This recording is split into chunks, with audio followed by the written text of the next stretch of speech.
का बेटा छीना है। एक माँ का क्या होता है? 9 महीना कोख में धोया था, इसका देखने को दिया, डॉक्टर ने कुछ नहीं सुझाया।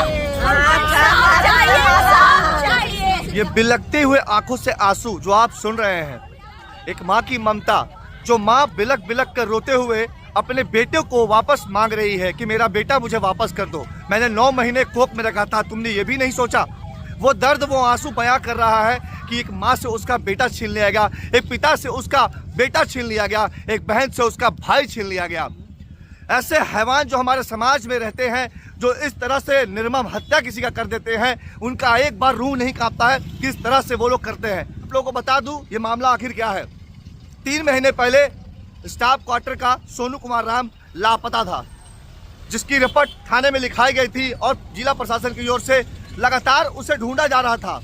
लेकिन आज 3 महीने के बाद वो लड़का तो वापस नहीं मिला, लेकिन मिली तो उसका आज 100 के रूप में वो लड़का आज यहाँ पर वापस मिला है और उसकी हत्या कर दी गई है। वो भी निर्मम हत्या कर दी गई है, टुकड़े टुकड़े में काट कर उसको फेंक दिया गया है।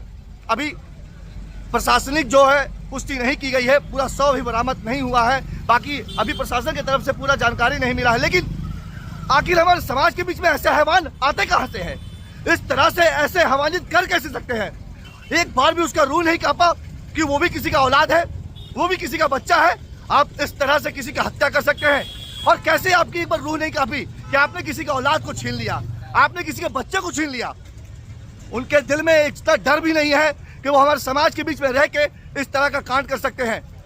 और आज ये जो आप आक्रोश देख रहे हैं सुभाष चौक पे, आज उसी बच्चे के लिए है। और शांतिपूर्ण तरीके से उनके समाज के लोग उसके बच्चे के जो हत्यारे हैं उनको फांसी देने का मांग कर रहे हैं। और कहीं ना कहीं ये सही है। हमारे समाज के बीच में जो ऐसे हत्यारे हैं, जो इस तरह का हैवानियत करते हैं, उनको फांसी नहीं, उससे भी बदतर सजा मिलना चाहिए। और मैं जिला प्रशासन और न्यायालय से यही मांग करता हूँ कि वैसे हत्यारे को फांसी नहीं, उससे भी ज्यादा बड़ी सजा हो तो देनी चाहिए। क्योंकि ऐसे समाज में ऐसे लोगों का रहना हम लोगों के लिए पाप है।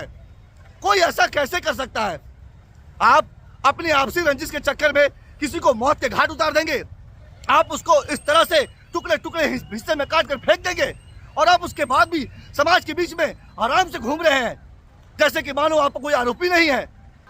लेकिन जो भी इस घटना के पीछे अंजाम दिया है उसे फांसी मिलना चाहिए, और उससे भी ज्यादा बड़ा कोई सजा है तो मिलना चाहिए। और ऐसे समाज में जो इस तरह के हैवान हैं उनको ये सबक मिलना चाहिए कि अगर आप इस तरह की घटना कर रहे हैं, उससे पहले आपको ये जानकारी होना चाहिए कि आप एक बार देख के और डर जाएं कि आप भी समाज के बीच में, आप भी किसी का औलाद हैं, आपने किसी के बच्चे को छीन लिया है। उसकी माँ की आंख में आंसू आ रही है, जो आज उसे पाल पोस कर इतना बड़ा की, आज उसके बच्चे को तुमने छीन लिया।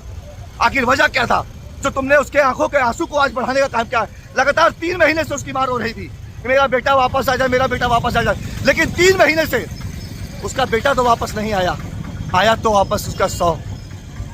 और आज उस बच्चे के हत्या के आरोपियों को सजा दिलाने के लिए लोग मांग कर रहे हैं। ये सही है। हम भी कहेंगे कि समाज के बीच में हम भी उनका समर्थन देते हैं कि ऐसे अपराधियों को सजा मिलना चाहिए और कड़ी से कड़ी सजा मिलना चाहिए।